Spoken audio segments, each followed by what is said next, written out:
দাদা উকিলন কৰিছে তাতে আছে ছাৰ মোৰ লগৰটো 3 মাহ ধৰি জেলত সোমাই আছে বহুত কষ্ট খাইছে ল'ৰাটোৱে তাক কিবা এটা কৰি উলিয়াই দিয়ক না কি কেছত ফচি আছে কেছ মানে বহুত ডাঙৰ কেছ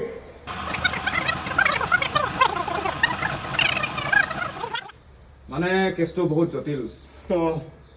আপুনি কিবা এটা কৰি তাক উলিয়াই দিয়ক না উলিয়াই দিব পাৰিম তাৰ কাৰণে কিন্তু খৰচ পাতি দিব লাগিব ন বাবা এনেই কিমানমান দিব লাগিব বেছি নালাগে টকা 50,000 দে 50,000 এয়া লওক 50,000 আৰু তাক আজিয়ে উলিয়াই দিয়ক বাবু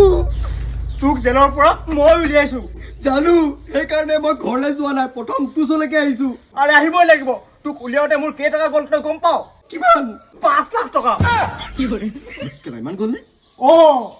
হ'ব দে মই একাউণ্টত থকা পইচাখিনি গোটেইখিনি তোকে দি দিম বল ডাইৰেক্ট বেংকলৈকে চাওঁ নেকি বল ভাই তই মোক ইমান সহায় কৰি যে মোক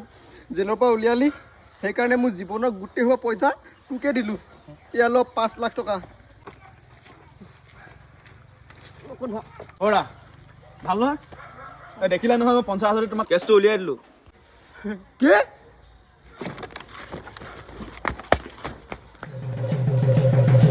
এবাৰ তোক পানী জেল যাম